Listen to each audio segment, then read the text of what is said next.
inférieur au pouvoir politique. Et que l'objectif final du groupe était le renversement de l'État. Mais dans un reportage diffusé dans le journal télévisé de TF1, le témoin sous X affirme qu'il aurait été manipulé par les enquêteurs et que son témoignage lui aurait été extorqué. Enfin, on apprend qu'en février 2010, 2 tubes PVC ont été retrouvés dans la Marne par les enquêteurs à l'aplomb de l'endroit où Rose et Pierre s'étaient arrêtés peu après avoir quitté le lieu du sabotage.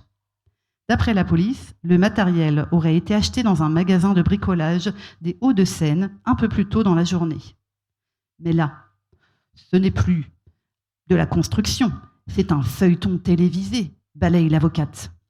Elle estime qu'il est simplement impossible que ces tubes si faiblement envasés aient été jetés là 16 mois plus tôt. Il faut que cette affaire se termine et qu'elle se termine dignement. De manière logique, la décision de la juge tire le bilan piteux d'une enquête confuse et lacunaire.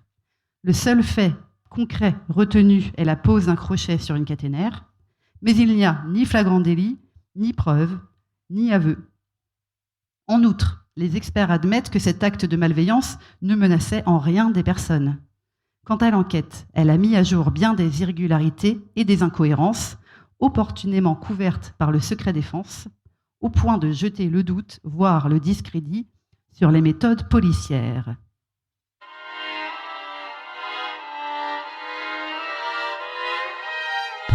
Manon Drouel, Affaires nuisibles, sur burburbur.info.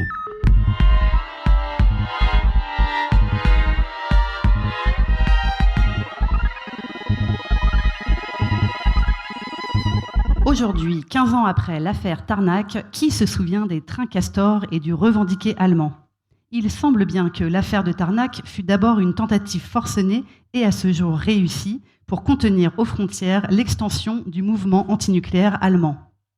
Toute l'opération aura consisté à travestir une action de blocage ferroviaire en un acte terroriste immotivé visant à faire dérailler des trains. Pourtant, caché derrière ce groupe d'ultime hyper-total-gauche, dont on se souvient vaguement comme ayant été accusé à tort, il y a une action antinucléaire qui lutte contre la production et le transport des déchets radioactifs. Pour connaître tous les détails de l'affaire Tarnac, vous pouvez consulter le blog du journaliste Laurent Bordon, uneinstructionfrançaise.fragmentduvisible.org. Pour en savoir plus sur l'histoire des sabotages de trains Castor, vous auriez pu visiter l'exposition Train Stopping à la gare de Luméville près de Bure. Mais vous ne pouvez plus, puisqu'elle a magnifiquement brûlé dans une barricade lors de l'expulsion de la gare. Vous pouvez toujours lire sa brochure, Train Stopping, intervention dans les transports ferroviaires. Enfin, pour mieux comprendre les actions de sabotage et mesurer les risques liés à la répression policière, vous pouvez lire les brochures, puisqu'il y en a 5, de la Bibliothèque des menaces.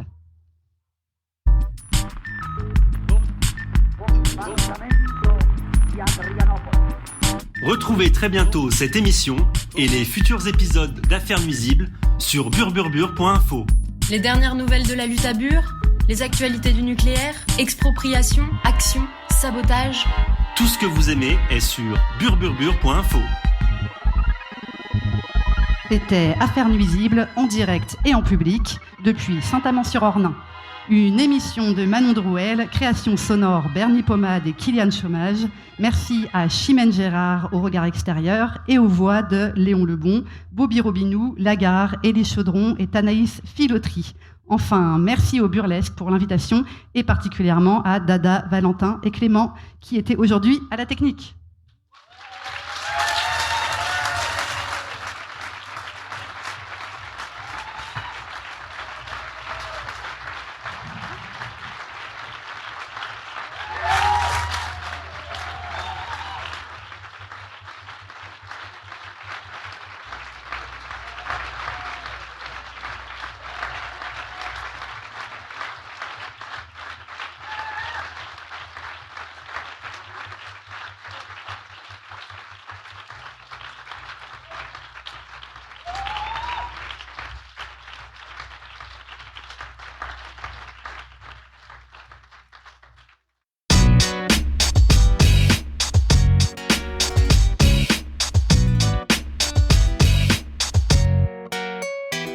la France change. On s'est dit avec mes compères que pour nettoyer au Karcher on était volontaires. Tous ces magouilleurs déguisés. Ok pour nettoyer la racaille, nous partons donc archériser l'Elysée. Ces hommes d'affaires en forme de politiciens libéralisant le pays en dépit des vœux de la populace. Baillonnant la démocratie pour faire passer leurs lois, leurs décrets, même quand le peuple a dit assez. Gouvernement honteux que rien n'amène à la démission. Le plus ridicule de toute l'histoire de la nation. Article 49, répression, couvre-feu dépassé. Ta 5ème république a pris un coup de vieux. Le ras-le-bol s'élève, gouvernement illégitime depuis le nom à la constitution européenne. Partout ça se mobilise, anti-libéral. Les prisons se remplissent, la démocratie n'est pas libérale.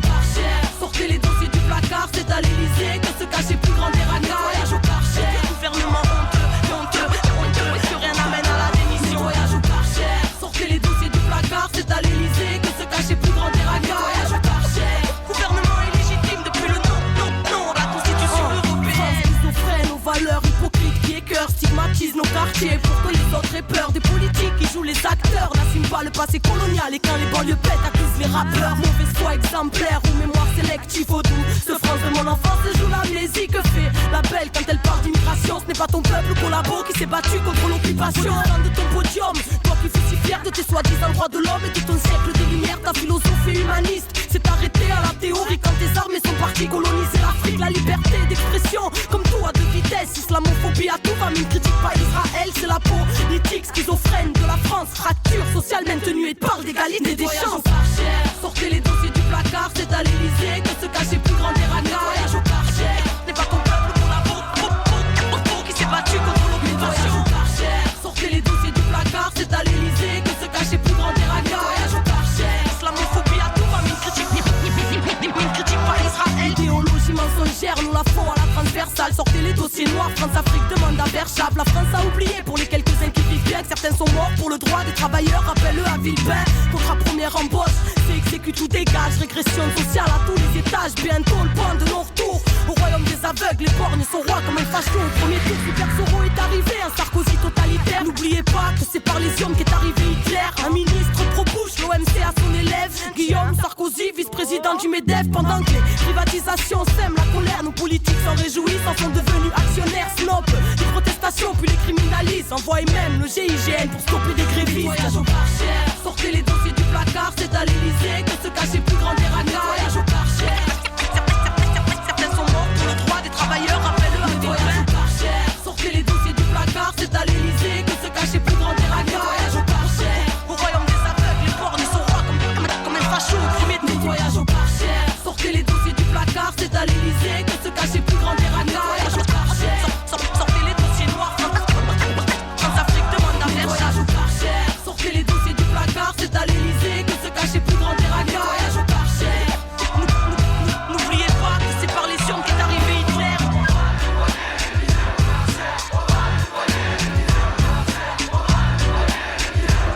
N'oubliez pas que c'est par les urnes qu'est arrivé Hitler.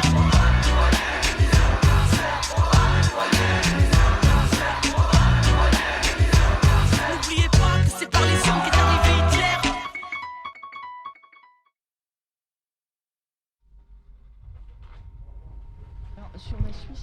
Et ben voilà, nous sommes donc au Burlesque, au stand radio Burlesque. On est dimanche après-midi.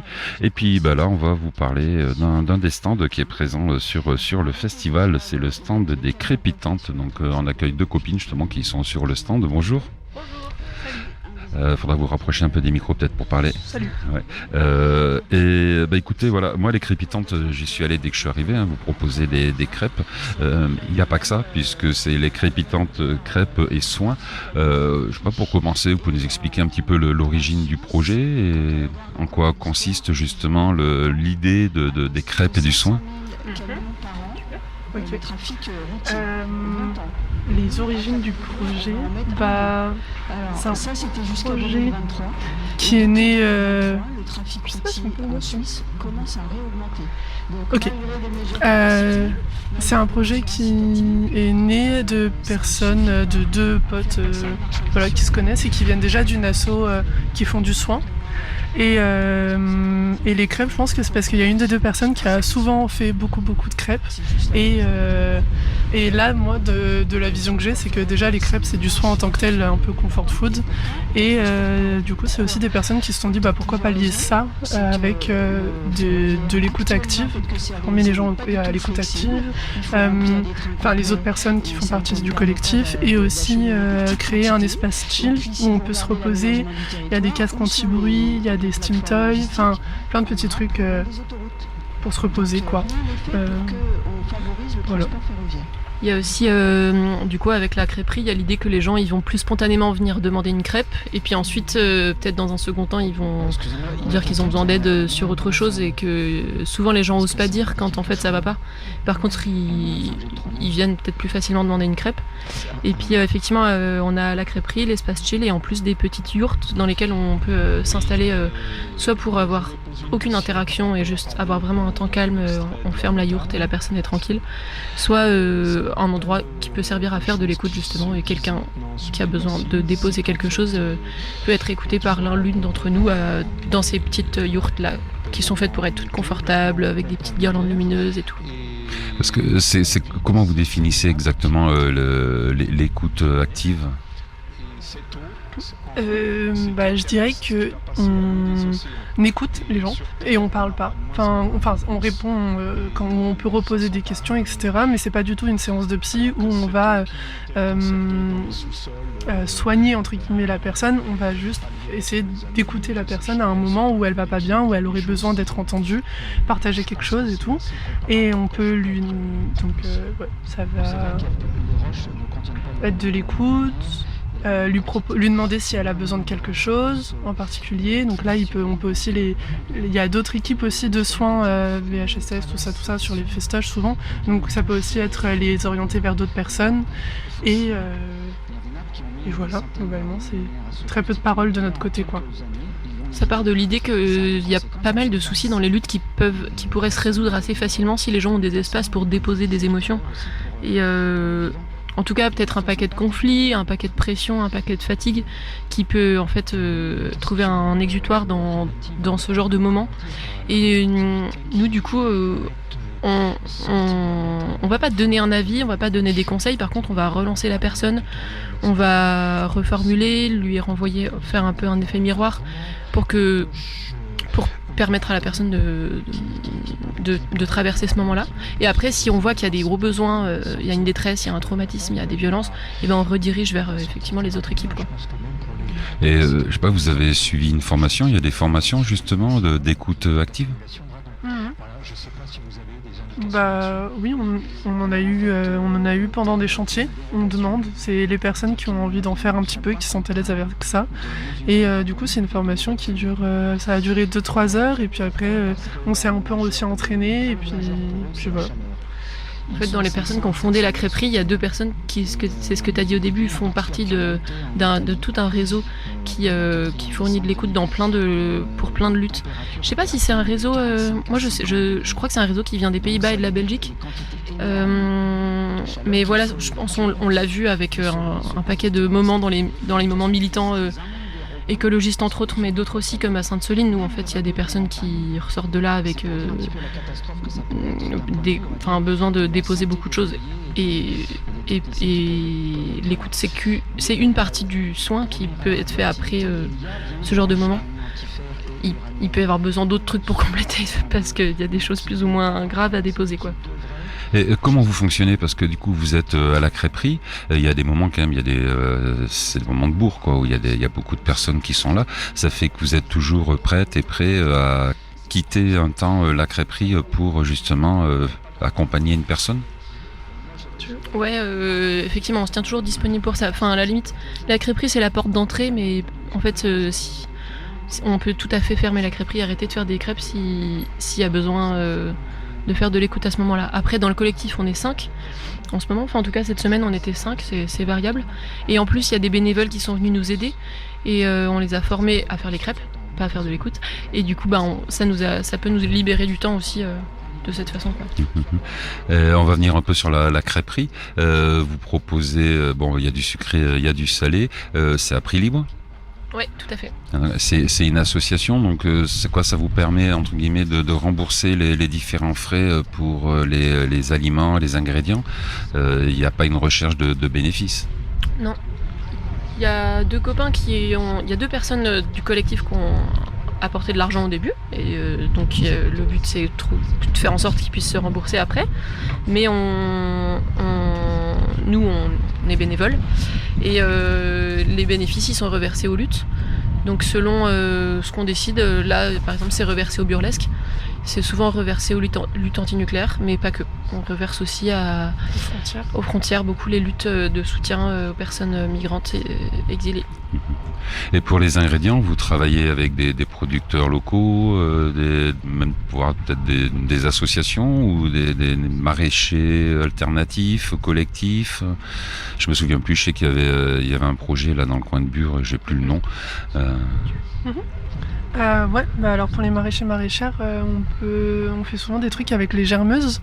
Du coup, c'est un collectif de 4 maraîchères qui on leur prend souvent des oignons, je crois. Voilà. Et après, on fait aussi avec des trucs du coin. Là, on a une super béchamel d'ortie qu'on est allé ramasser. Elle est super bonne. Qu'on est allé ramasser. Qu'une personne d'entre nous est allée ramasser. Et ensuite la farine, souvent c'est des petits paysans locaux ou des copains des gens qui sont dans la crêperie.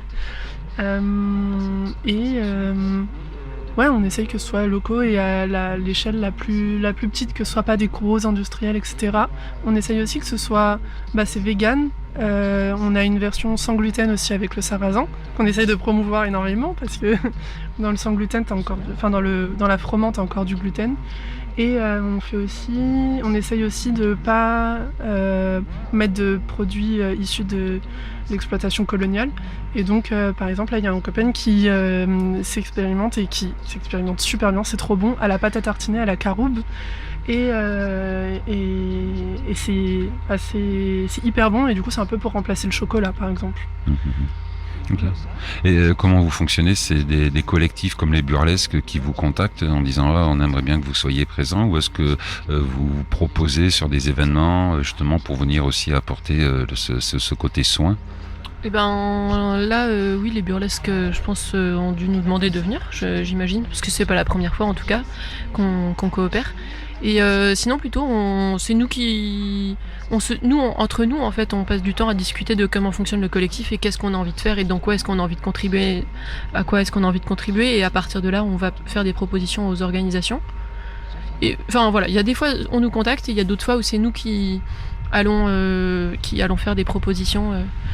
Selon les lieux, on a l'envie. Et il y a eu les résistantes, il y a eu Haro, le festival anti-nucléaire à La Hague en Normandie. Ça c'était l'été dernier. Ouais, l'été dernier.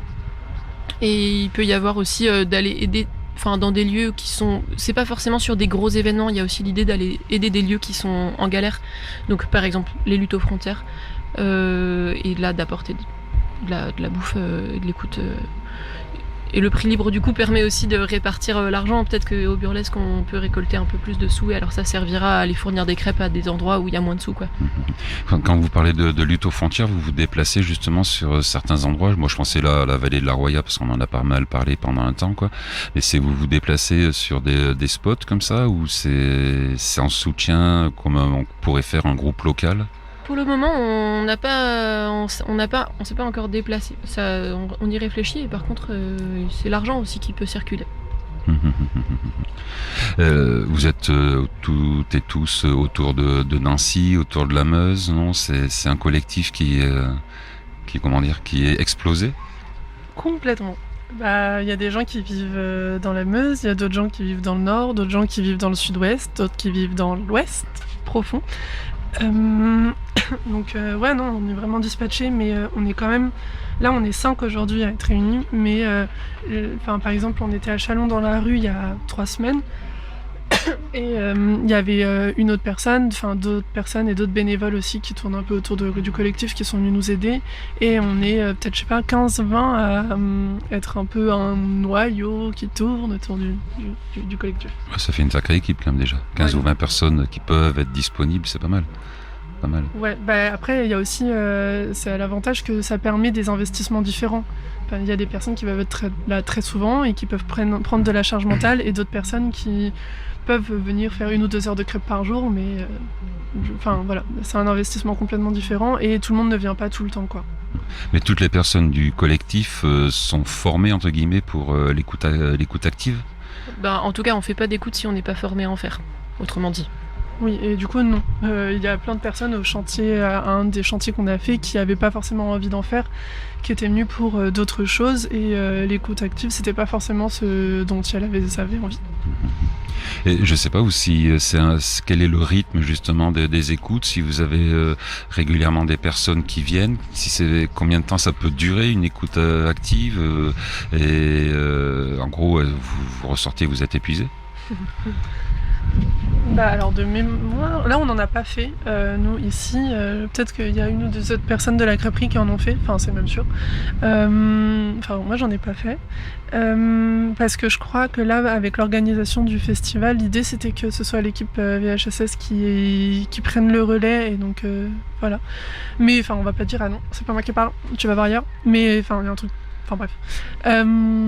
Et donc là, ça s'est pas fait. Et sinon, ça dure... alors, de souvenir, je crois que c'est une 30aine de minutes que ça dure. Mais après, selon le besoin de la personne, si elle a encore besoin de parler, on peut étendre l'écoute, quoi. Mais une 30aine de minutes. Okay. Et oui, on peut en ressortir... assez fatigué, mais du coup ça fait aussi complètement partie du collectif de se donner du soin entre nous pour qu'on soit capable de continuer à en donner. Et ça arrive que par exemple il y ait des sujets qui sortent qui peuvent raviver des traumatismes que nous on a, et c'est aussi à ça que ça sert d'être un collectif, c'est de dire en fait sur ce sujet moi je vais m'arrêter là, mais par contre il y a ma collègue qui va venir prendre le relais. Et on peut ensuite en débriefer entre nous, ça c'est super important. Et qu'est-ce que vous pouvez avoir comme public, ou comme personnes qui viennent, des fois je me dis, sur des festivals, est-ce que c'est des personnes qui réagissent mal, je sais pas, à l'alcool ou à un bédo, est-ce que ça peut être suite à un problème vécu sur le lieu également, une rencontre, une séparation, ou une violence verbale, ou je sais pas? Moi du coup ça fait qu'1 an que j'ai rejoint le collectif, donc j'en ai pas encore fait, donc je peux pas trop dire, mais de ce que les personnes autour disent, c'est que ça peut vraiment être de tout. Après on raconte pas trop, il y a quand même...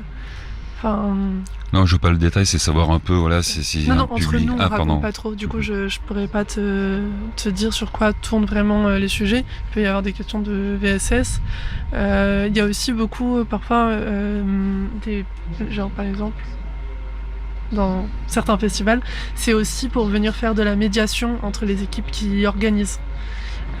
Voilà, donc parce que parfois il y a des conflits, c'est compliqué, la gestion, machin, et donc ça peut être pour intervenir dans ces moments-là.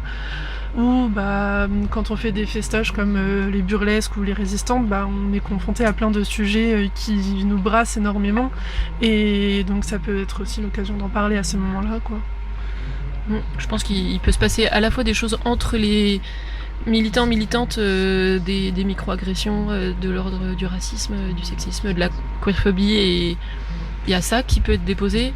Parfois il y a juste des conflits entre personnes, et il y a des émotions qui en ressortent.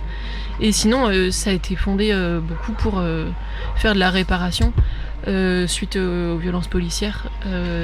C'est je pense de là que cette idée elle vient, pas que de notre collectif, plus largement toute cette dynamique de soins et d'écoute dans les groupes militants, ça fait plusieurs années, et mais c'est quelque chose qui est ancien. Cette idée là de se faire du soin mutuellement et le collectiviser, c'est quelque chose qui vient des groupes queer et antiracistes des années 60-70, et qui sont des groupes qui subissent énormément de violences systémiques et qui en fait se sont organisés collectivement pour se faire de la réparation mutuellement. Je pense qu'il va être l'heure. Est-ce que vous voulez aller à un spectacle? Est-ce qu'il y a quelque chose que vous vouliez rajouter, préciser? Non, pas plus. Si vous voulez venir faire des crêpes avec nous, vous pouvez. Voilà, ici au Burlesque ou ailleurs, sur d'autres événements. Vous en avez d'ailleurs qui sont prévus déjà aussi dans les prochaines semaines. Je sais plus. Il y a des fêtes rurales à l'automne.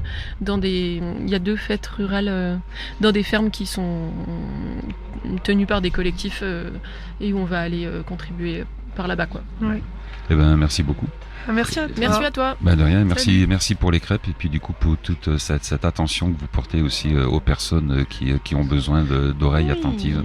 Merci beaucoup, elles sont très bonnes vos crêpes, je me suis régalé, je crois que tous les jours on en a mangé. Trop bien. À bientôt. À bientôt.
Pétrifiés dans le port, les terrasses bavardes à l'ombre, poli, poussière, on est pompette, poli, les mecs verts sont en quête. Parade sous les arbres, petite fête de qui culbutante. C'est la honte qui nous tient là, les limaces tendresse s'y cachent, puis nous relancent.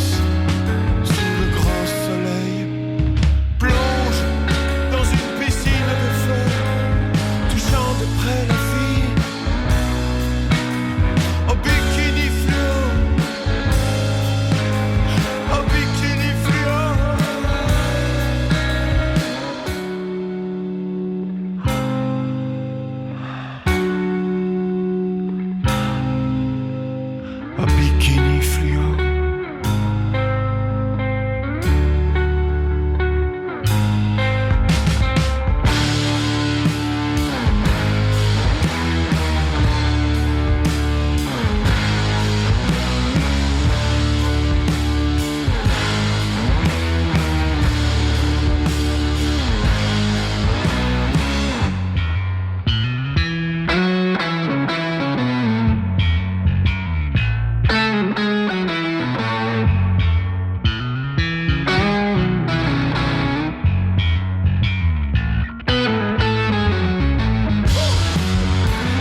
On est sous la tente du désert et on fait un petit tour de l'actualité des luttes avec les événements, les manifs à la rentrée, les luttes locales dont vous n'avez pas entendu parler et qui pourtant devraient vous tenir à cœur.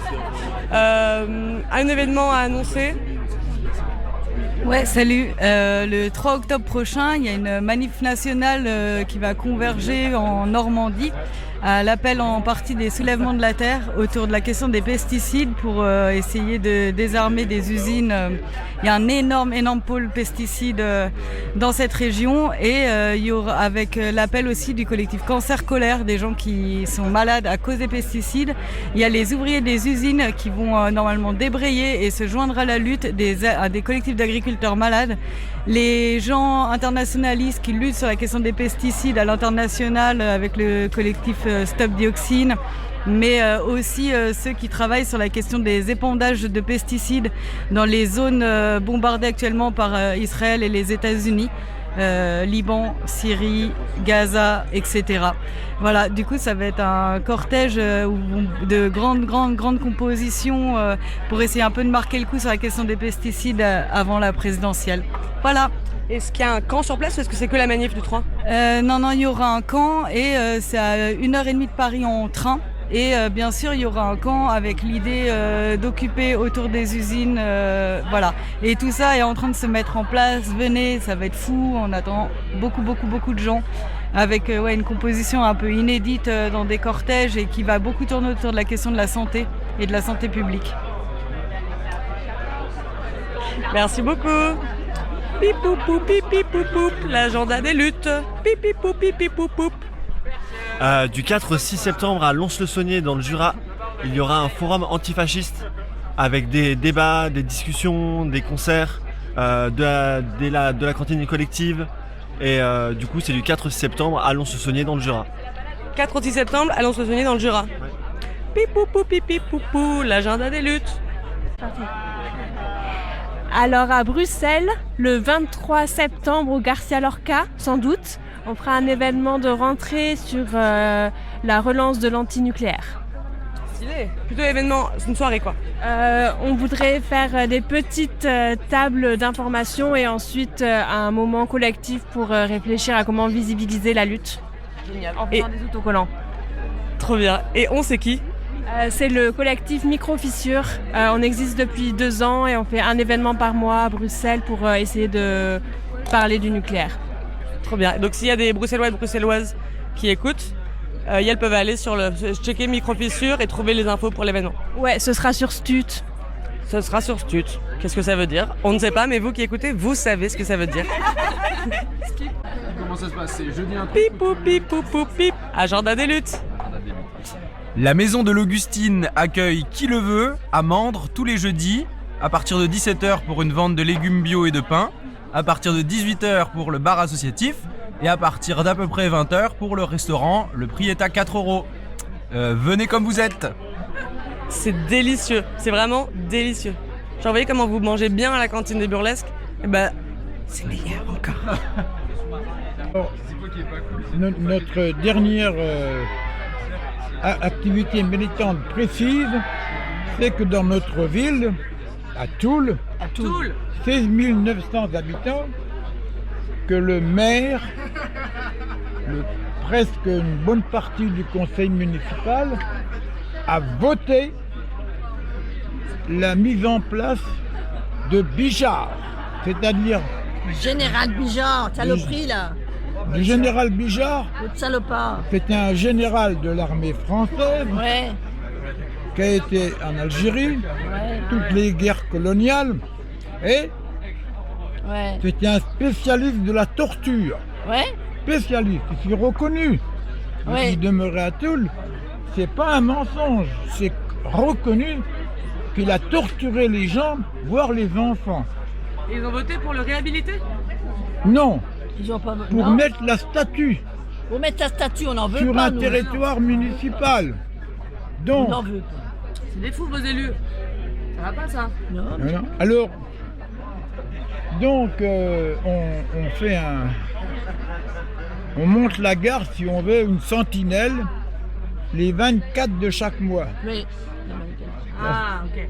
Donc C'est si bien. vous êtes à Toul le 24 août, ou le 24 septembre, ou le 24 octobre, tous les 24, Tous les 24. même le 24 décembre. Bah je sais pas, pourquoi pas, moi Je j'en ai sais rien pas, à mais faire, bon. hein, pourquoi pas. Bah oui, bon, c'est chiant Noël, venez plutôt. Alors du coup vous montez la garde pour paquer la statue ou pour... Pour la On démonter n'en veut pas, maintenant. on n'en veut Parce pas, que démonter. maintenant Ah, elle on est n'en là, veut pas la statue. en tenue de para. Mais non.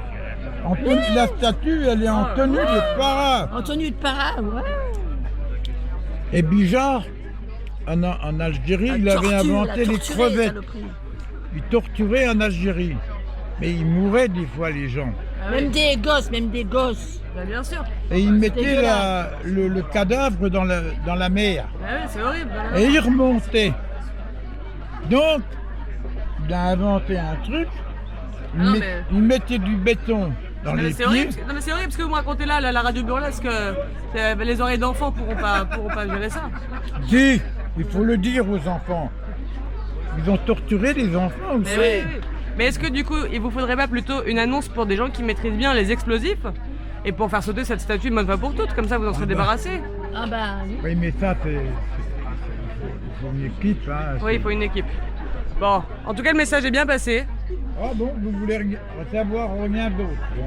Bah, l'actualité de Toul, ça m'a l'air l'actualité politique de Toul, c'est ça du coup. Vous C'est ça qui pouvez se le passe. dire, alors ce qu'on veut,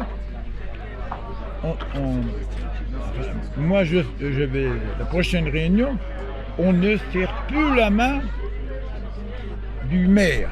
Oui. Parce que moi-même j'ai vu le Bijard, je n'y ai jamais serré la main.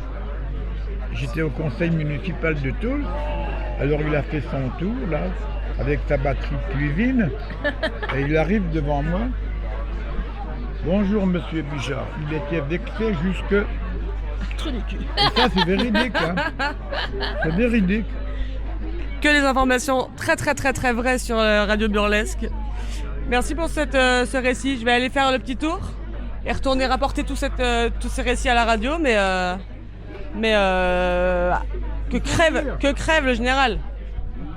Il faut démolir la statue. Et venez démolir la statue à On va Toul. la détruire. Mais oui, Et le maire, c'est des vendus pour moi. c'est des vendus. Oui, Salut. Je pense. Je vais finir là-dessus. On va finir là-dessus. Pipou pipi pou poup. Agenda des luttes. Bah qu'on attend on attend la DAC. On attend fermement la DAC. On a une date pour la DAC? On a une date. Attends, déjà on explique. La DAC. Peut-être tous n'ont pas entendu parler de la DAC. La demande d'autorisation de création de CIGEO. Et donc, ils ont quand même avancé l'enquête publique et tout ce qui suit pour que tout ça passe avant l'élection présidentielle. On ne sait jamais, hein, ça craint quand même. Ils ont très peur. Donc on sait que ce sera avant mai. Et l'enquête publique a duré du mois de mai à début juillet, puis prolongé de 15 jours, 14 juillet à la louche. Et tu comprends. Et donc on attend l'autorisation du gouvernement pour l'automne ou l'hiver, je sais plus. Voilà. Donc au moment de l'automne, n'hésitez pas à checker burburbur.info et à vous tenir bien au courant parce qu'il va y avoir l'actualité qui va s'accélérer quoi. Voilà. Et la lutte continue. Vous êtes au burlesque pour profiter du calme avant la tempête qui va s'abattre sur les grilles de l'Andra. Et pour savoir ce qui se passe, il ne faut pas manquer de s'inscrire par exemple à la lettre d'information du CEDRA. Par Donc exemple. CEDRA. Oui, mais Via Facebook ou... mettez-vous à toutes les listes d'infos. Voilà. Mais oui, tout à fait. Informez-vous. Salut, merci.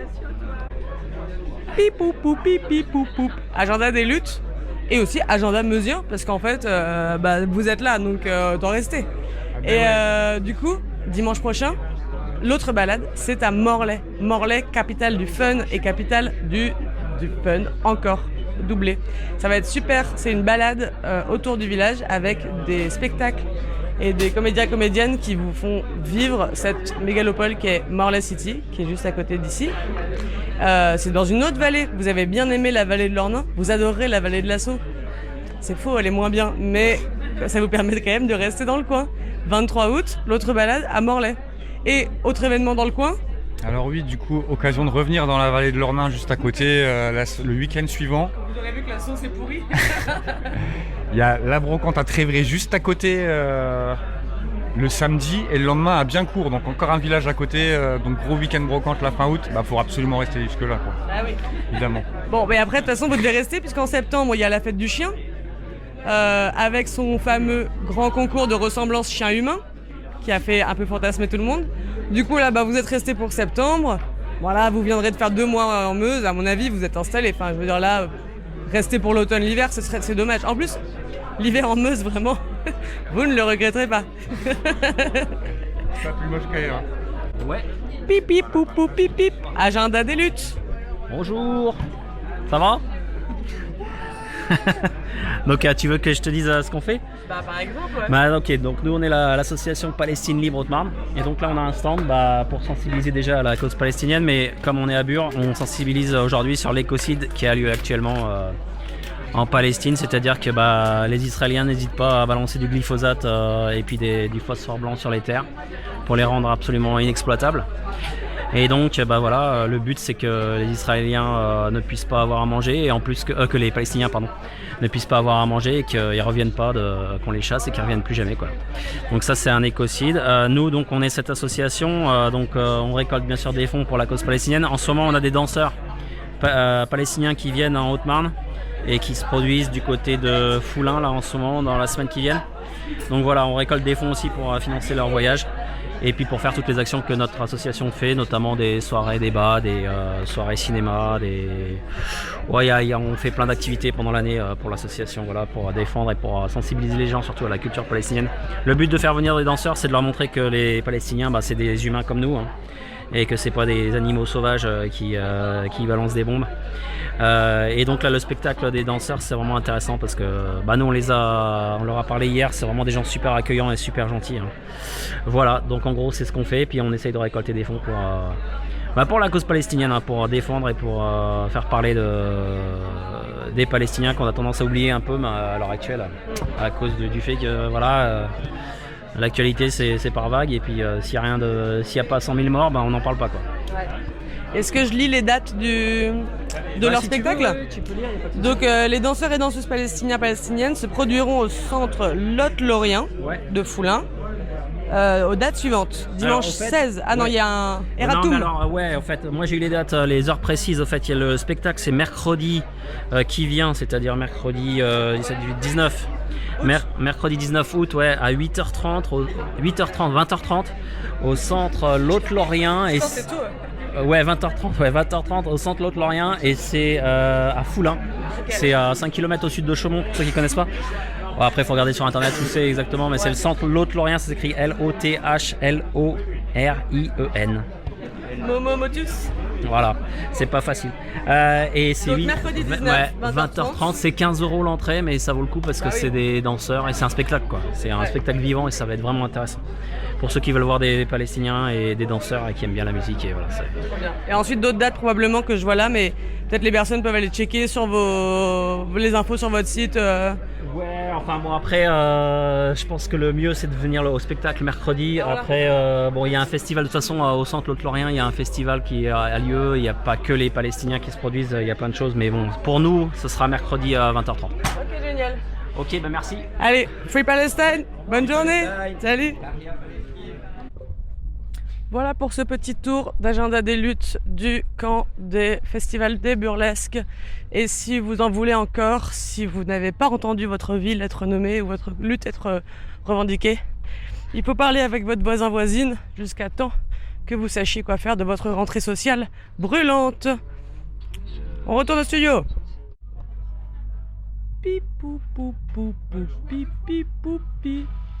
Radio burlesque. Faut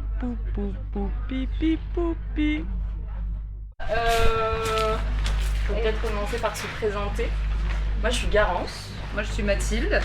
Et on fait partie du réseau Sortir du nucléaire, qui est, comme certains et certaines doivent le savoir déjà, une fédération qui va avoir 30 ans l'an prochain et qui est composée d'associations, de groupes locaux, de différents collectifs qui sont en lutte contre le nucléaire civil et militaire et ou contre des installations nucléaires.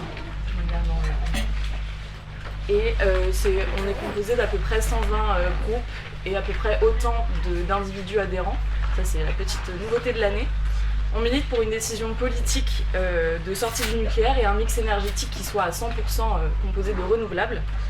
Et on est aussi membre d'autres réseaux comme le réseau Action Climat, par exemple. Et parmi les choses qu'on fait, on fait de la veille et de l'information sur les incidents et les accidents des installations nucléaires.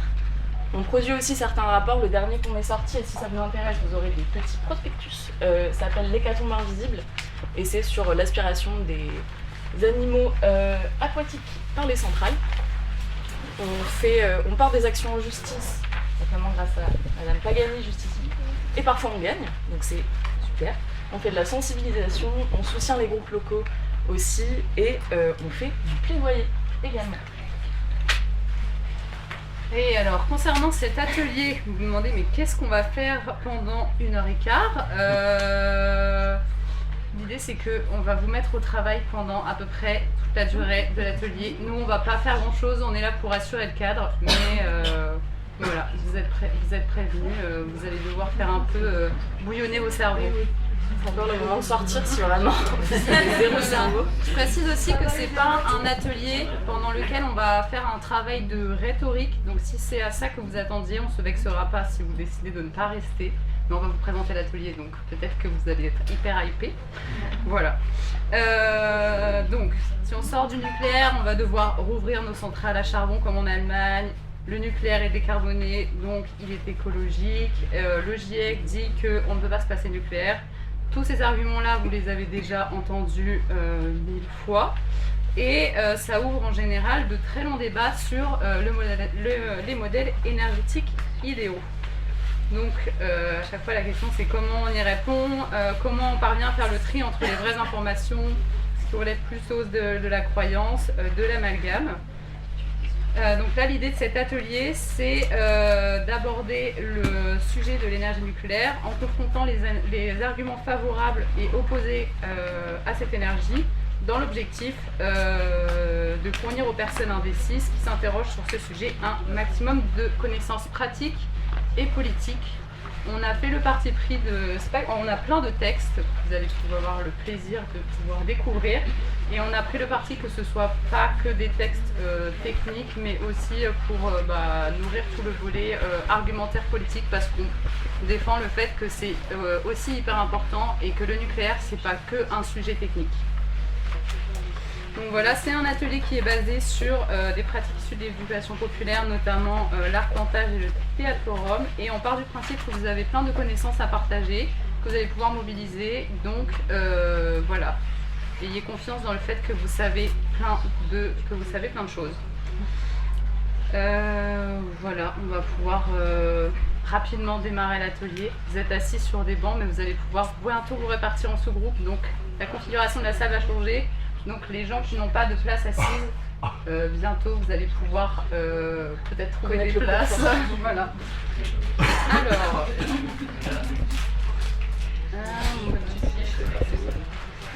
donc là l'idée c'est qu'on a préalablement sélectionné des grands arguments qui reviennent systématiquement dans les débats sur le nucléaire ou sur l'énergie en général. On va vous les lister. On a le nucléaire, c'est bon pour le climat. Les ENR, c'est beurre, c'est pas propre, tout ça. Le nucléaire, c'est sûr. Le nucléaire, c'est propre.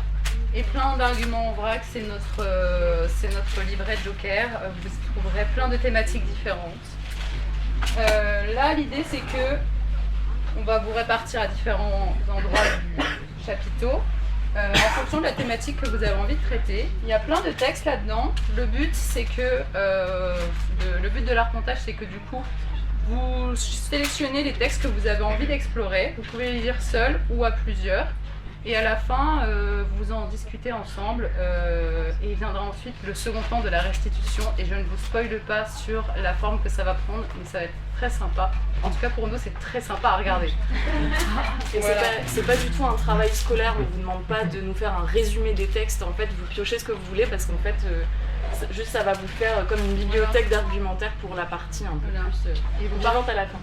et vous partagez entre vous qui avez lu le texte de par exemple le nucléaire c'est propre, ce qui vous a marqué ou les questionnements que vous vous posez. Le but c'est que vous exploriez ensemble une thématique. Donc, est-ce que des gens veulent le nucléaire c'est propre? On va dire que vous allez vous réunir ici.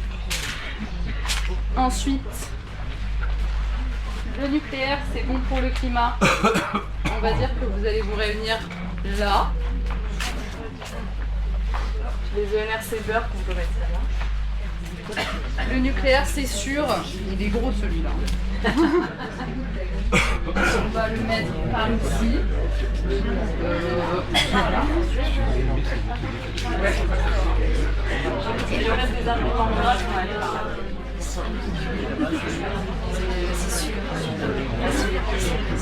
Et dans les arguments en fac, il y a des choses sur le militaire par exemple. Si c'est des thématiques qui vous intéressent, ça va plutôt être là-dedans.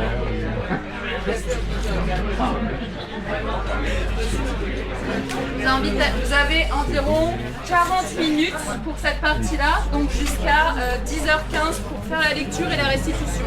Et nous, on va passer pour...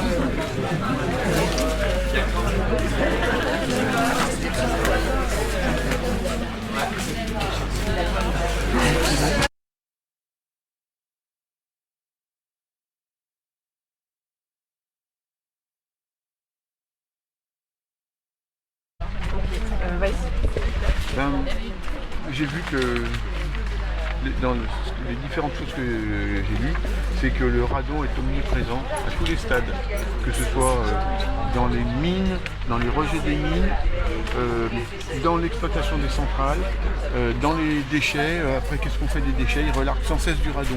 Donc là, le nucléaire, c'est propre.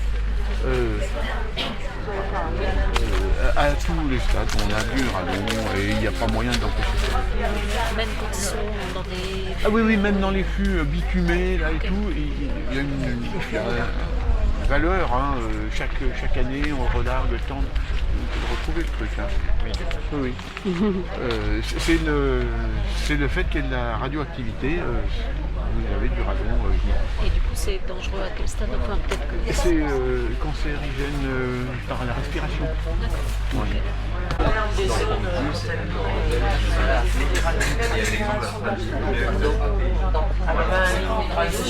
Température maximale pour sauvegarder un minimum les cours d'eau. Sauf que s'ils ont besoin de faire tourner le truc, ils ont des dérogations. Et du coup, et ça... Sur la biodiversité. Bah oui, en fait, ça fait des algues. Ça fait des algues. Des bactéries. Des bactéries. Il y a des espèces de bactéries. C'est vrai que ce sont des bactéries.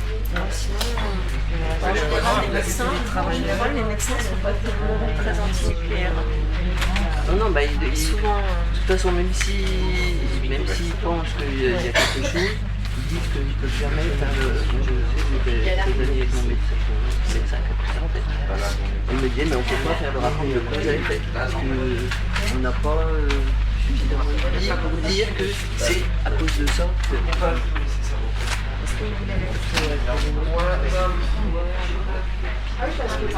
Il y a le problème aussi de dans les systèmes de remplacement, les aspects de la baisse du débit.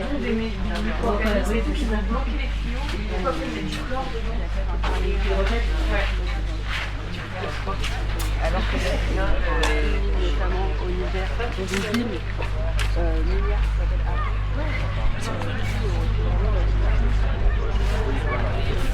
ça arpente vraiment de tous les côtés, là, petit par petit groupe assis dans l'herbe. Chacun potasse ses arguments, lit ses documents, tranquillement. C'est très sérieux, c'est très studieux.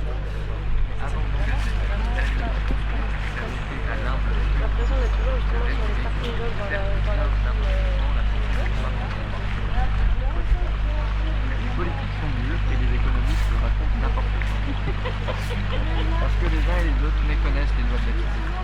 Celles-ci dictent que les ressources énergétiques fossiles sont géologiquement limitées. Or, l'économie repose fondamentalement sur l'énergie et la croissance économique depuis la révolution industrielle ne dépend que de l'abondance des énergies fossiles. Problème, le pic pétrolier est inévitable. Donc il y aura moins d'énergie et l'économie va fortement se contracter. Par ailleurs, le changement climatique est engagé de manière irréversible. Et pour éviter ses pires conséquences, il faut réduire les émissions de gaz carboniques. Probablement par la contrainte, la démocratie se révélant désespérément inefficace face aux enjeux de long terme. Réduire les émissions suppose de réduire la consommation si le pic pétrolier ne l'imposait pas assez rapidement, et de relancer l'énergie nucléaire qui émet peu de CO2 et coûte bien moins cher que les énergies nouvelles.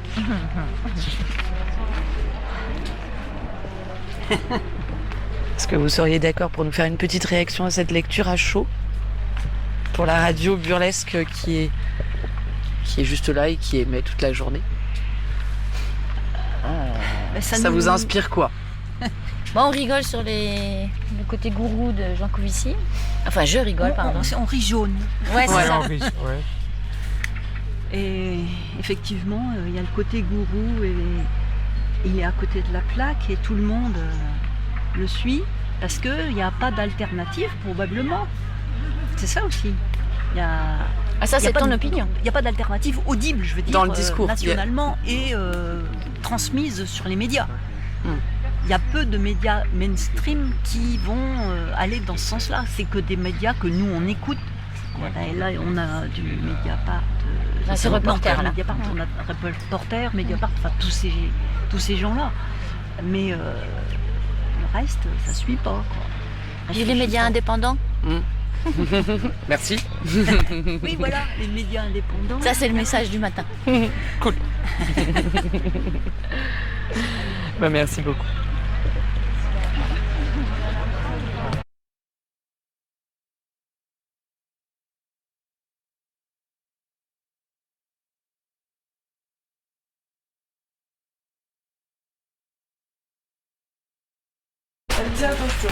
Ton Jean-Co, il raconte n'importe quoi. Parce que depuis les années 90, tout l'uranium naturel pour faire de l'uranium enrichi est importé. On n'en produit plus du tout depuis 1990.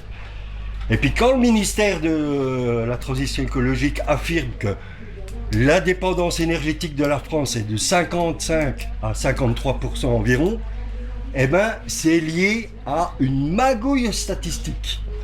Alors je t'explique tonton Jean-Bernard.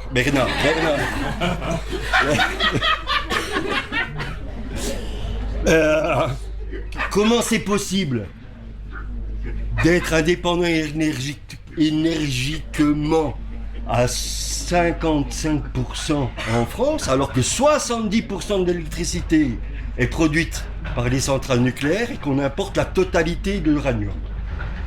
Et comment c'est possible quand on sait que les autres énergies, notamment fossiles, c'est 100% d'importation? Explique-moi pourquoi. Eh ben c'est très simple.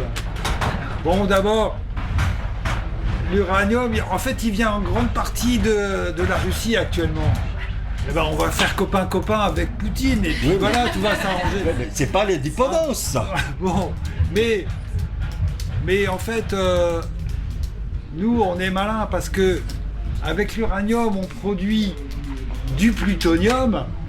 Avec les centrales, on produit du plutonium. Et ce plutonium, on mélange aux déchets. Oui, mais nucléaires. 55% de la dépendance énergétique, il sort d'où ce chiffre alors que 70% de l'électricité c'est de l'uranium et 100% c'est du fossile importé le tout. Ben, il faut bien faire marcher le commerce. Ben non, c'est pas... Dis-moi d'où vient cette statistique. Ben je vais te l'expliquer moi.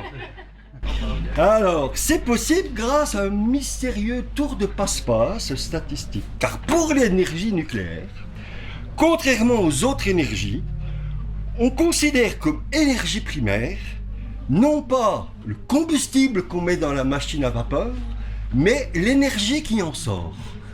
Donc, comme ça, on arrive à truander la statistique et à avoir ces chiffres de 53 à 55% d'indépendance énergétique.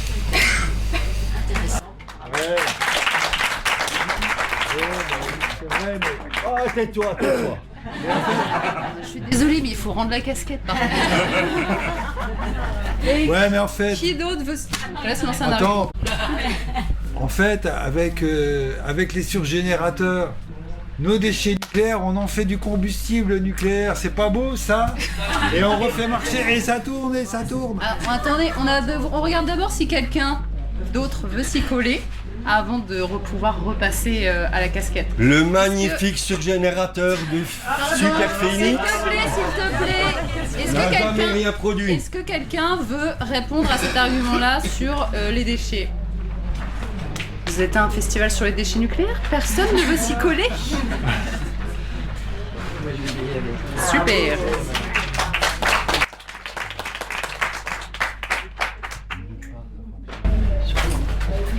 Alors l'argument, c'est le plutonium qui est fabriqué, qui est mélangé après avec les déchets, c'est ça? Donc c'est pas le surgénérateur, puisque le surgénérateur il a été arrêté en 1978.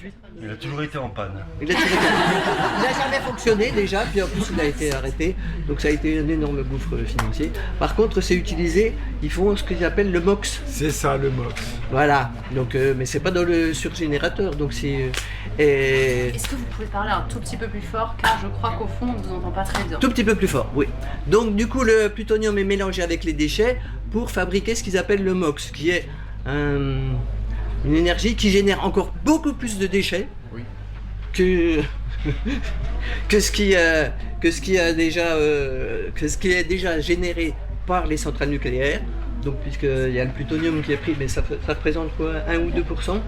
Et après, et c'est surtout le plutonium, il a été surtout au départ du nucléaire pour le militaire, puisque c'était pour fabriquer la bombe.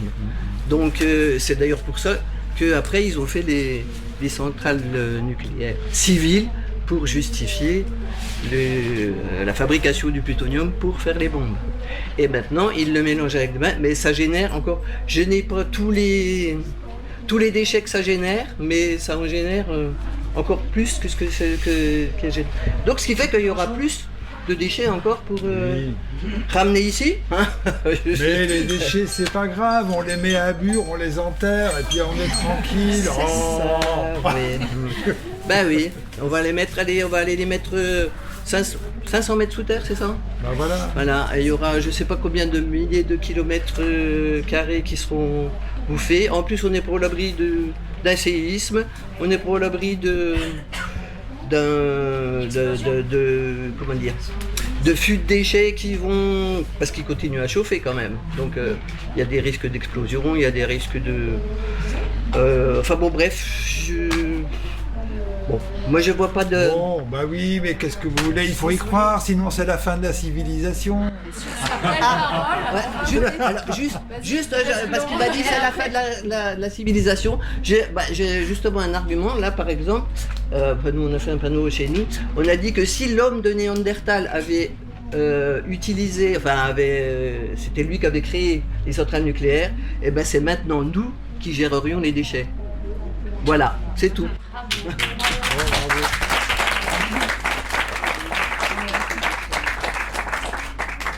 Bravo à toutes les personnes qui ont démarré parce que c'est jamais facile. Et là, on va faire la prochaine proposition de CNET pour, j'imagine que vous êtes impatients. Vous avez accepté l'invitation de votre ami à aller à cette soirée à Nancy. La programmation musicale était tellement alléchante. Mais vous vous êtes retrouvé entouré d'ingénieurs trentenaires, à doudoune, évidemment. Vous avez essayé de fuir, mais l'un d'entre eux vous coince. On m'a dit que t'étais anti-nucléaire. Mais dis-moi, le nucléaire, c'est quand même la seule source d'énergie qui n'est pas intermittente. Du coup, comment on fait pour la transition énergétique selon toi? Le nucléaire, c'est quand même la meilleure solution pour enrayer la crise climatique, non? Qui veut se lancer? Qui veut faire Janco? Battez-vous.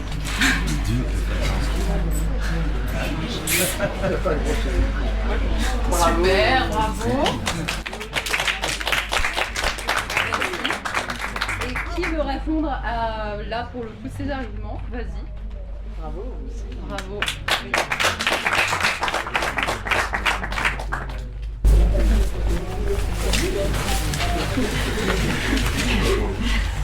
On m'a dit que t'étais anti-nucléaire. Mais dis-moi, le nucléaire, c'est quand même la seule source d'énergie qui n'est pas intermittente. Du coup, comment on fait pour la transition énergétique selon toi? Le nucléaire, c'est quand même la meilleure solution pour enrayer la crise climatique, non? Alors, je suis tellement ravie que tu parles de cette question d'intermittence parce que c'est un gros mythe. En fait, il n'y a pas d'énergie, de source d'énergie, de production d'énergie plus intermittente que les centrales nucléaires, parce qu'on est là, on pense, ouais, les centrales nucléaires, ça produit de l'énergie tout le temps, blabla, mais c'est faux. En fait, elles sont tout le temps en panne, il y a tout le temps des problèmes. Si jamais il y a un problème de congestion des déchets à l'AG, par exemple, il faudra arrêter toutes les centrales. Alors que dans le cas du photovoltaïque et de l'éolien, c'est totalement faux de parler d'intermittence, on devrait plutôt parler de variabilité. Et comme à l'échelle du pays, il y a toujours du vent ou du soleil quelque part, à part la nuit peut-être, eh bien il y aura toujours de la production d'énergie. Mais on m'a pourtant dit que les éoliennes demandaient de l'électricité pour fonctionner. Et puis certes, il pourrait y avoir un accident à La Hague, mais on a tellement de centrales nucléaires, elles peuvent se relayer. Et donc il n'y a pas du tout besoin de production d'énergie pour la production d'énergie nucléaire, c'est ça que tu veux dire? Il n'y a pas besoin d'électricité pour la production de centrales. Comment est-ce qu'on achemine? Comment est-ce qu'on fait fonctionner les réacteurs? Je pense que tout ça demande aussi un petit peu d'énergie. L'acheminement, tu sais, c'est rien, c'est vraiment infime, quoi. Oui. Ok, il y a peut-être beaucoup de centrales nucléaires en France, ça ne veut pas dire qu'il faut les garder. Surtout qu'on a maintenant un parc qui est vieillissant. On parle d'un démantèlement qui va s'étaler sur des dizaines d'années. Comment est-ce que tu gères ça? Avec le technosolutionnisme. Et ça tombe bien, on a besoin d'énergie pour le technosolutionnisme et les centrales nous fournissent de l'énergie. Enfin, c'est... Il n'y a pas que les centrales qui fournissent de l'énergie. J'en profite pour glisser un argument de plus. Parce que tu parlais de transition énergétique. Mais la transition, c'est peut-être quelque chose qui doit être entre les mains des citoyens et des citoyennes et pas entre les mains du pouvoir centralisé qui, nous l'avons vu, a pris des décisions qui sont plus que contestables ces dernières dizaines d'années. Alors que, avec les énergies renouvelables, on peut relocaliser la production d'énergie à un niveau, par exemple, communal, avec des coopératives de production d'énergie, où on va aussi du coup plus s'interroger sur notre consommation d'énergie quand elle est entre nos mains, et donc la remettre en question. Et c'est ça, la vraie transition énergétique. Tu sais, moi j'ai quelque chose de misanthrope. Comme Janco finalement. Je ne fais pas confiance aux citoyens pour accepter de réduire leurs besoins en énergie. Il faudrait réduire considérablement en fait pour qu'on puisse se passer de toute cette production d'énergie. Comment est-ce que les gens vont accepter maintenant qu'ils vivent dans le confort nous-mêmes? On en fait partie. Est-ce qu'on a vraiment envie de céder, de ne plus utiliser le streaming au quotidien, le cloud, les voitures électriques? Eh bien, je suggère que tu ailles vivre en ermite dans une grotte. Comme ça, non seulement tu réduiras d'autant ta production d'énergie et tu éviteras de répandre tes idées malodorantes.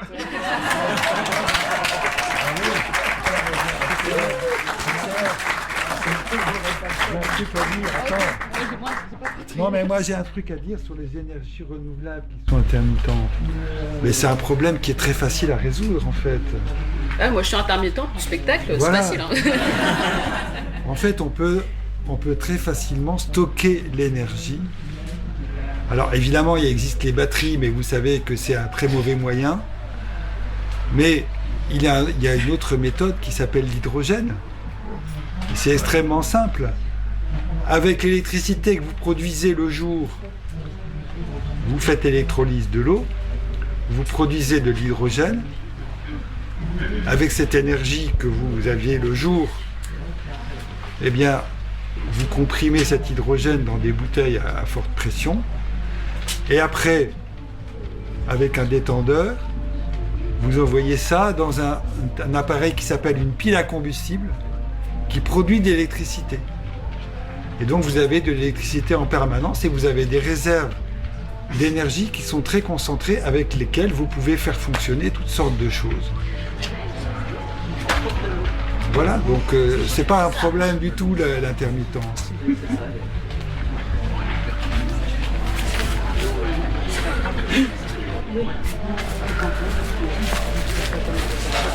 Putain, moi je croyais qu'ils étaient à une soirée avec des jeunes quoi là, mais ils me parlent de son pif ma gadget là, mais c'est dingue ça. Donc ton truc qui fonctionne la nuit, le jour faut attendre. Putain, on est dans un monde, voilà, c'est international, c'est mondial quoi. Comment je vais faire moi quand je veux là avec, franchement, tu sais dans quoi je bosse moi? Je suis dans la finance, tout ça, je suis en contact tout le temps. Il me faut de l'énergie tout le temps. Moi, on me demande pas si je me repose la nuit quoi. Faut être un peu, comment je fais moi? Ah bah écoute, si tu dors pas la nuit, c'est ton problème, hein, mais bon, maintenant. En fait, tu as de l'énergie le jour et la nuit, tu as de l'énergie quand tu veux. Ouais, mais là, avec ton tube, là. D'ailleurs, tu le fais où, là, ton petit tube? Quel tube? le petit truc là qui t'emmène l'hydrogène de tel endroit, tu l'achètes bien à l'international, quoi. Faut vivre vraiment. Mais C'est l'hydrogène, mondial, tout ça. tu l'as produit avec ton éolienne, avec tes centrales solaires, avec tes panneaux solaires, tu produis de l'électricité sans arrêt. Voilà, donc il n'y a pas de problème. Après, ça passe dans des fils électriques, c'est pas très compliqué, ça.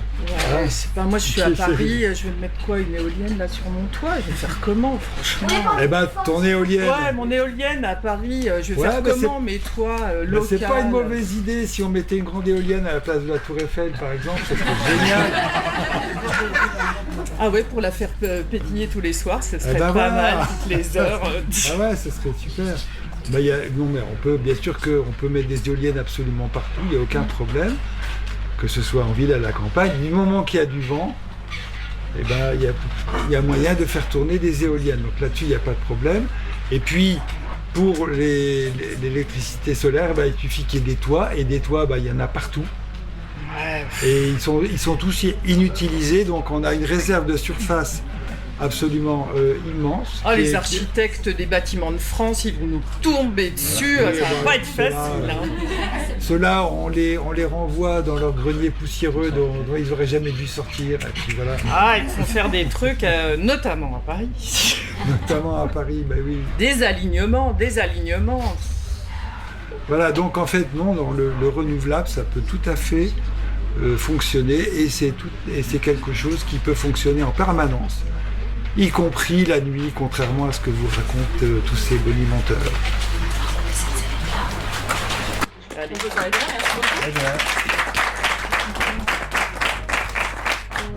On va passer à la troisième et ultime scénette. On sait que vous êtes très triste que ce soit déjà la fin. Vous avez organisé une soirée tranquille chez vous, avec tisane et jeux de société. Une copine a ramené sa cousine, qui a fait Sciences Po Paris et qui vient d'être engagée dans une start-up qui développe une appli pour que les gens signalent les pollutions industrielles près de chez eux, pour faire un mapping des pollutions. La discussion du groupe tourne autour de la prochaine manifestation antinucléaire à organiser au Bugey. Elle prend la parole. Mais c'est quand même une des industries qui pollue le moins, non?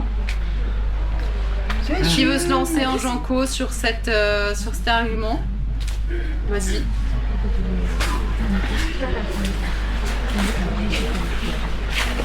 Et qui se sent de répondre en anti-nucléaire sur cette histoire de pollution? Merci.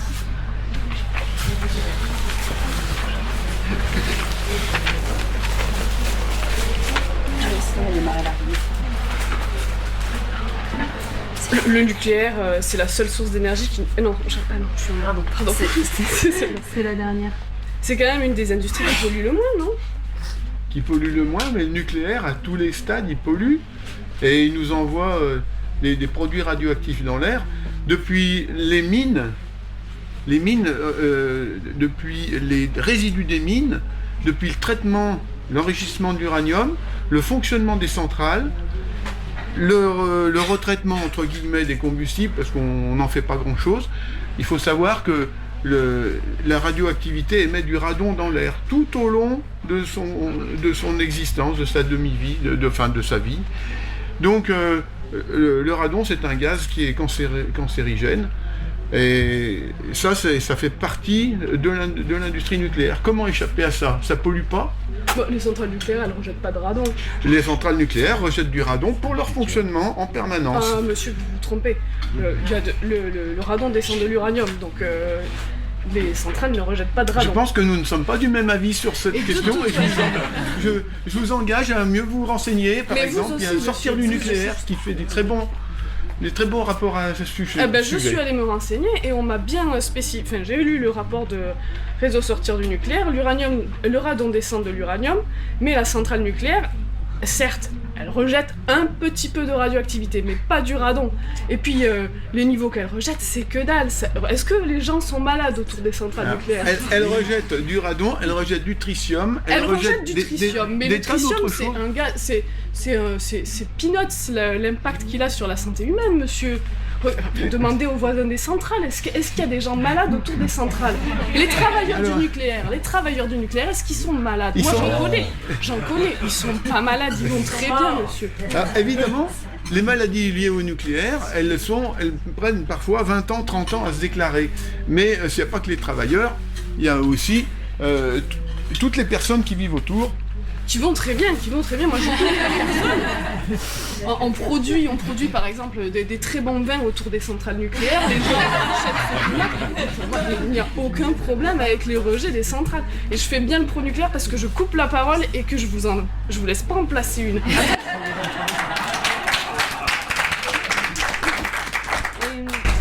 Est-ce que tu penses que un accident nucléaire est impossible? Bah oui. Ils sont super rodés, ils font des exercices régulièrement, ils alertent la population, enfin ils se préparent, mais pour qu'ils réussissent à faire en sorte que qu'il n'y ait pas d'explosion, qu'on ne revive pas un Fukushima. Le risque zéro n'existe pas. Donc oui, mais on peut imaginer. C'est rien du tout. Ne serait-ce qu'un accident nucléaire sur le budget, ça toucherait 28 millions de personnes et ça condamnerait 2 millions d'hectares de terres agricoles pour des centaines d'années. Est-ce qu'on est prêt à prendre ce risque? Ah bah oui, regardez Fukushima. Ils sont en train de faire des super quartiers dans des zones qui pourtant ont reçu des retombées radioactives. Et maintenant, ils invitent la population. Vous n'avez pas vu la nouvelle école? Une école, mais alors moi je mettrais mes enfants, sérieusement. Elle est magnifique. Allez y mettre vos enfants. Ah oui. Mais j'habite pas le Japon. Vos amis. Mais il y a eu des on peut vivre des avec décès, la il y a eu des décès. On peut vivre. Oui. Mais on ne développe pas de troisième bras, non. De leucémie. Non plus. Voyons. Vous avez des statistiques? Bah bien sûr, ne serait-ce que les descendants de Hiroshima et Nagasaki. Ah oui, c'est pas la même chose. Les cancers se développent encore actuellement. Oui, mais c'est pas la même chose, c'est une explosion. Là, on parle de dépôt, on parle de faible. Vous parlez de faible dose. Ah non, je parle d'un accident nucléaire. Oui, mais c'est de la faible dose. Bah non, c'est pas de la faible dose. C'est de la faible dose. Un accident nucléaire condamnerait un quart, par exemple sur Golfech, ça condamnerait un quart du territoire français. Oui, mais pour les quelques semaines on est prêt qui à vont prendre suivre. ce risque pour les quelques générations parce qu'il y aura des polluants qui vont disparaître au fur et à mesure. Regardez, aujourd'hui en France, on n'a plus que du césium de Tchernobyl, tout le reste qui a Et moi, j'ai plusieurs amis qui ont eu des cancers de la thyroïde suite à Tchernobyl. Mais c'est parce qu'ils ont fait plus de diagnostics. Dans le lot, il y en a quand même quelques-uns qui viennent de Tchernobyl, c'est sûr. Donc c'est pas... Ça, je veux les preuves.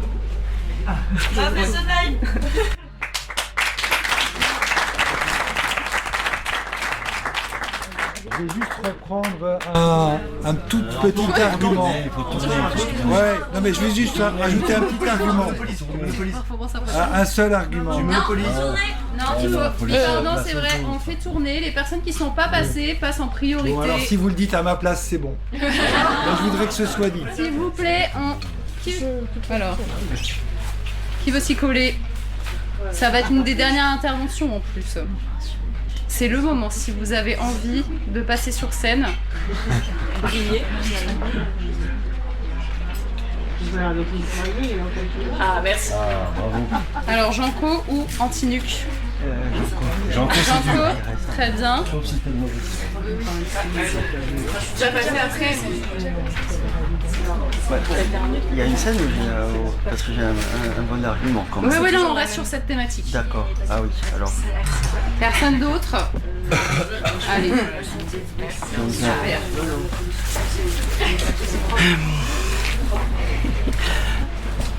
J'ai quand même un argument qui est un petit peu lié à la thématique. C'est que on vit le changement climatique, on l'a vu hier et aujourd'hui. Pour éviter le changement climatique, il faut sortir des énergies fossiles. Et le seul moyen de sortir des énergies fossiles rapidement, c'est d'avoir de l'électricité d'origine du nucléaire. Et comme le nucléaire c'est propre, contrairement aux énergies fossiles qui sont sales, il faut absolument passer au nucléaire. Alors justement, en parlant de changement climatique, on constate quand même que cette année, avec les chaleurs qu'on a eues, plusieurs centrales ont été à l'arrêt. L'eau, parce que l'eau nécessaire pour refroidissement des cuves, elle provient des fleuves, et donc on est obligé d'arrêter ces centrales parce qu'il fait trop chaud. Oui, alors là, il y a une petite fragilité, c'est que les centrales sont sur les rivières, mais si on construit les nouveaux EPR au bord de la mer, on aura plus de problèmes. Si on s'y met maintenant, dans 10 ans, le problème est réglé. Donc on est bien là, quand même, le nucléaire, c'est la seule solution. Et les personnes qui sont contre le nucléaire, en fait, sont complices du changement climatique, donc complices de la destruction de l'environnement futur. Oui, mais alors, du coup, quand tu dis ça, tu omets complètement tout ce qui entoure les déchets. Là, on voit bien, on est à Bure, on est sur toute une étude qui est complètement faussée par rapport à l'enfouissement de ces déchets, dont on sait qu'ils vont polluer, enfin qu'ils vont vivre des milliers d'années, et on ne connaît pas encore la solution. Ici, là, actuellement, il y a un laboratoire. Mais tout est faussé. On veut mettre en place ce laboratoire pour 2027 parce que les politiques sont à fond là-dedans, mais rien n'est sûr. On ne sait pas, par rapport au niveau géologique, on ne sait pas tout. On sait que les sarcophages, ils vont s'oxyder avec l'humidité. On sait qu'au niveau des transports, ce que disait monsieur avant, le radon, il est partout. Enfin, voilà, donc en termes de déchets, démantèlement des centrales, en termes de déchets... dans mon rôle, je suis censé t'interrompre, puisque je suis un homme, donc les hommes interrompent les femmes, c'est bien connu. Donc, je dirais juste, là on est dans une urgence aujourd'hui. Le changement climatique, on le vit année après année. Donc il faut trouver des solutions pour dans 10 ans. Si ces solutions génèrent quelques petits problèmes pour dans 1 million d'années, on verra dans 1 million d'années. Mais là, il faut résoudre l'urgence d'aujourd'hui. En fait, moi... Ouais. Bon, moi je reviens à ce que je disais tout à l'heure. Tout ça c'est politique. En fait, on n'a pas, effectivement, il faudrait qu'on puisse se projeter dans quelques années et qu'on mette en place tout le réseau d'énergie renouvelable. C'est ce dont on a besoin pour l'avenir, pour le futur, pour nos enfants. Voilà. Oui, je suis d'accord avec vous. Et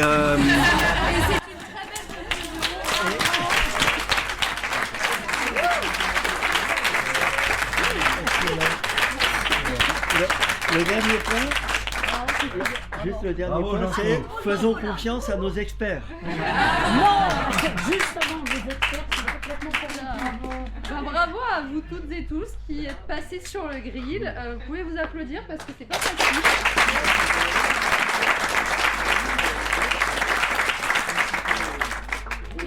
J'ai un petit mot spécial à du coup notre camarade de la CRIRAD qui est passé et qui C'était cathartique un peu, non? D'être de l'autre côté. Tu veux présenter du coup la CRIRAD On a un petit stand dans un village associatif et du coup moi je travaille à la CRIRAD donc on rediscutera du rejet radon parce que c'est qu'il faut qu'on en discute. Mais voilà, c'est un peu de connaissance. C'est quoi la CRIRAD?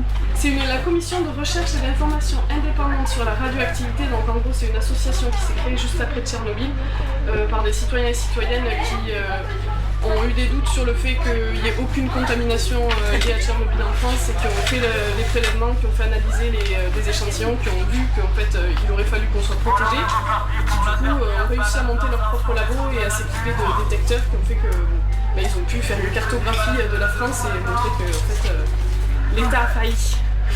Voilà. Il y a une super expo qui est juste là. Sur ce, on va vous libérer. On a un peu débordé, mais bravo à vous et merci beaucoup.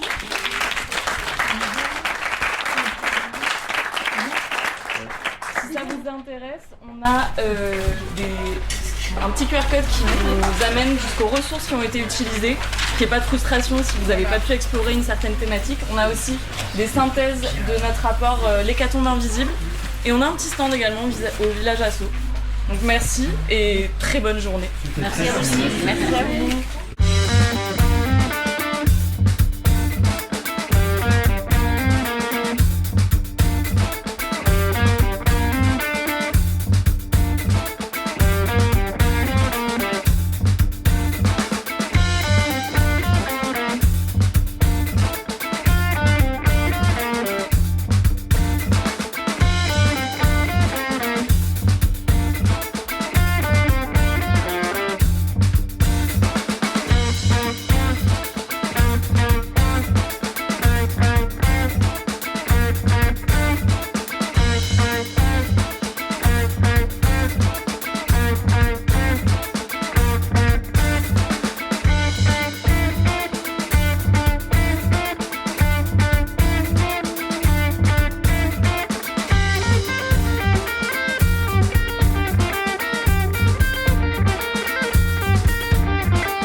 précieux comme l'amour et l'ivresse.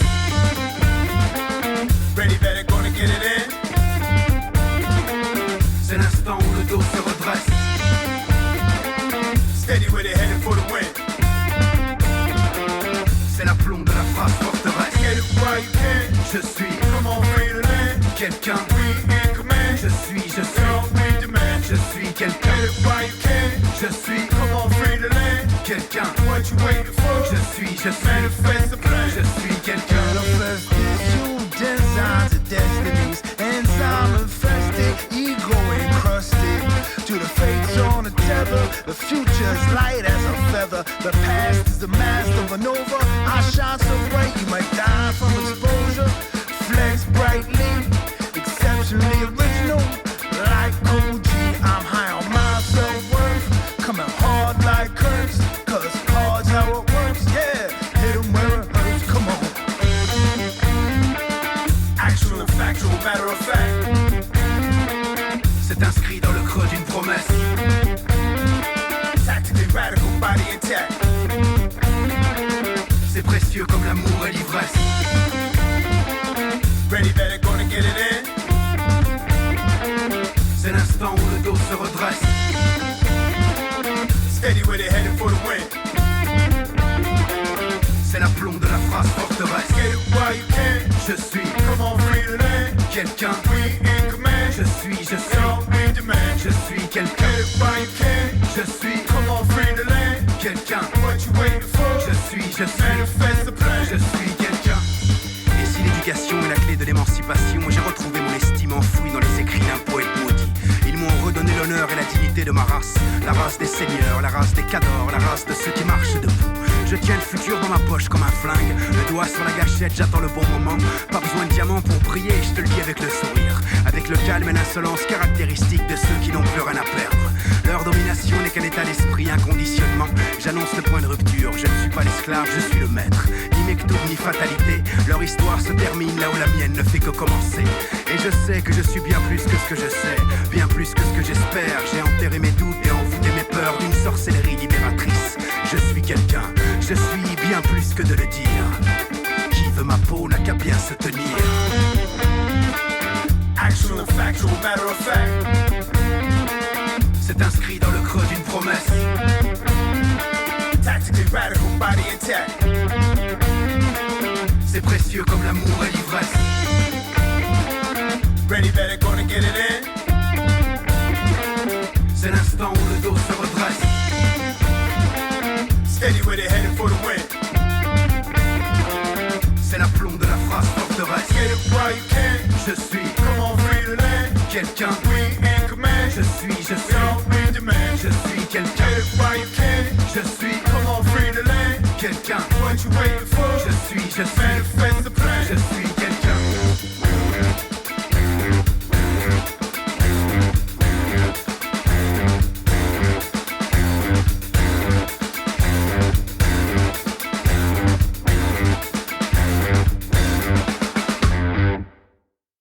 Bonjour, ici Pierre de Radio Montier International.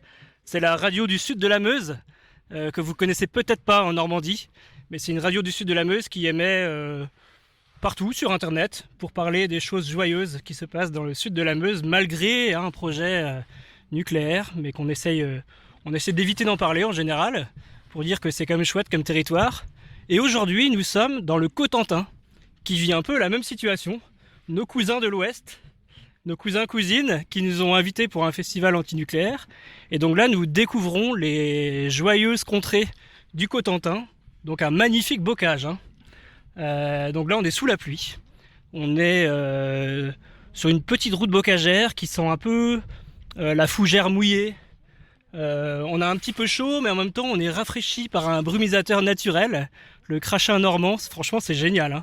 Là, on est à l'arrêt. Maintenant, on a trop chaud parce qu'il ne brune plus là. Et donc je suis entouré d'une bande de Bretons principalement. Oui, alors Loire-Atlantique, surtout du Pays de Ré. Et moi je viens de Blain, c'est le Nord-Loire. Alors nous on dit Sud-Loire, Nord-Loire. Voilà, il y a beaucoup du Sud-Loire et quelques-uns du Nord-Loire. Et on arrive en vélo à Vauville. Donc vous êtes parti jeudi. Ouais voilà, ça va faire le 7e jour. À hauteur de 50 km par jour à peu près. Plutôt 70. Et alors c'est joyeusement bariolé le cortège. Il y a des drapeaux Burstop et des drapeaux antinucléaires sur les vélos. Alors Blain qu'on connaît bien. Blain, c'est à côté de Notre-Dame-des-Landes. Oui, et moi je me rappelle qu'on faisait des dédicaces à la gendarmerie de Blain sur Radio Klaxon à l'époque. Donc une autre radio encore. Ouais, voilà, ouais, c'est vrai. La grande histoire des petites radios. Et donc là on s'est arrêté, alors je connais même pas leur prénom, mais on s'est arrêté chez des gens dans le bocage qui nous offrent un café. C'est chouette ici, hein. Bah oui, bien accueilli. Il n'y a pas que sans doute des pros. On trouve des antis. Des anti-nucléaires, bien sûr. Et c'est tout pour l'instant. On va continuer le reportage. On va aller voir les autres personnes du groupe. J'ai pas assez de poignet. C'est pas l'heure du café là ? J'ai mal au poignet. T'arrives pas à ouvrir la cafetière, c'est ça ? Alors c'est l'heure de ce qu'on veut parce que pour nous ça va être l'heure du cidre. C'est l'heure de la pause. Un tire-bouchon. Mais alors il reste. Ramène ce qu'il faut. Est-ce que quelqu'un. Les surprises du voyage.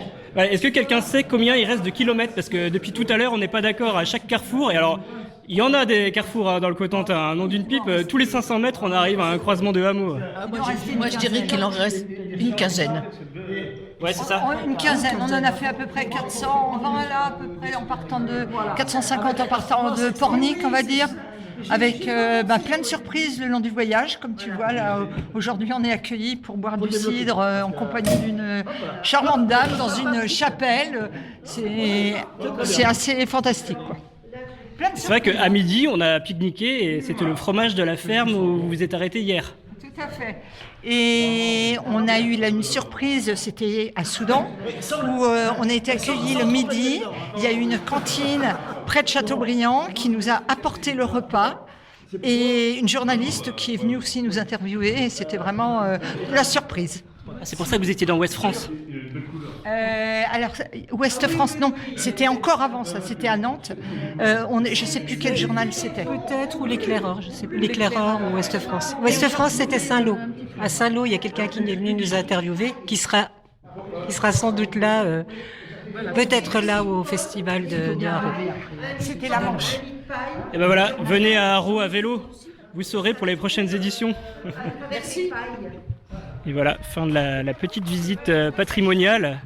C'est chouette ce patrimoine millénaire, de voir que on peut transmettre à travers les générations autre chose que nos pires poubelles. Toi, tu es un peu le local de l'étape, Pascal. Oui, donc je connais bien les petits circuits qui sortent des départementales et les décimales, ça s'appelle, je crois. Et c'est un vrai plaisir de voir l'architecture locale, enfin les vieilles pierres, quoi. Ouais. C'est quand même assez rigolo d'ailleurs de voir le labyrinthe dans lequel on se trouve, parce que toi t'as beau être le local de l'étape, quand le GPS est en panne quand même, on se perd un petit peu dans tous ces nombreux chemins. Oui, tout à fait, oui. Mais souvent, moi je fais beaucoup de vélo dans la région, mais en fait, quand on quitte un clocher, on voit l'autre. Et chaque village est relié, il y a un maillage entre chaque village, mais c'est pas forcément les départementales ou les nationales, mais c'est les routes d'avant l'automobile en fait. Et la région, enfin le Cotentin comme ça est maillé d'une multitude de circuits pour les cyclistes, c'est l'idéal, quoi. Ah oui, c'est vraiment un plaisir, parce que vu du Sud-Meuse, puisque nous on vient de l'Est, nous c'est vrai qu'on a le choix entre 3 routes, quoi. Non, c'est magnifique. Il y a beaucoup, c'est sûr, c'est beaucoup de bâtiments religieux, il y a beaucoup de calvaires, beaucoup des petites sources, il y a des bondieuseries partout, mais quand on aime bien se promener dans le Cotentin, c'est authentique en fait, j'aime bien. Ouais. Et la petite anecdote, tu me disais hier quand même, c'est un peu la provoque, mais le fait que Orano soit installé à un endroit magnifique, quelque part ça a préservé le site, tu penses vraiment ça ? Oui, parce que les gens ne veulent pas s'y installer en fait, il y a la peur de ces usines, quoi. Et donc la région est restée préservée. Et puis personne n'a envie de construire près d'une centrale nucléaire, quoi. Ah non, évidemment. Ils n'ont pas choisi le site le plus moche, ça c'est clair. Dis donc, on a presque réussi à dire du bien de Orano. C'est incroyable ce début de reportage. Ouais. Non, la hague est très jolie, quoi, mais faut pas regarder du côté de l'usine, quoi. Faut regarder ailleurs, quoi. Toi, tu connais la lutte antinucléaire ici depuis longtemps? Oui, depuis le début des années 80, j'avais 18 ans. C'était le début de la construction de Flamanville, quoi. Il y a eu beaucoup d'hostilité, quoi. Et déjà, il y avait des gens qui alertaient, quoi, du risque, du danger, quoi. Et en fait, moi j'ai déjà expliqué. Moi, j'avais 18 ans, j'ai lu le livre de René Dumont c'était après le forum de Rome, je sais plus, dans les années 70, quoi. Et il y a plein de gens qui se posaient la question sur l'utilité du consommeriste. Et en fait, tout lui donne raison maintenant. Il était assez visionnaire qu'on fonçait dans le mur, quoi. Ouais. On s'apprête à transmettre quelque chose d'assez horrible aux générations futures pendant que nous, on profite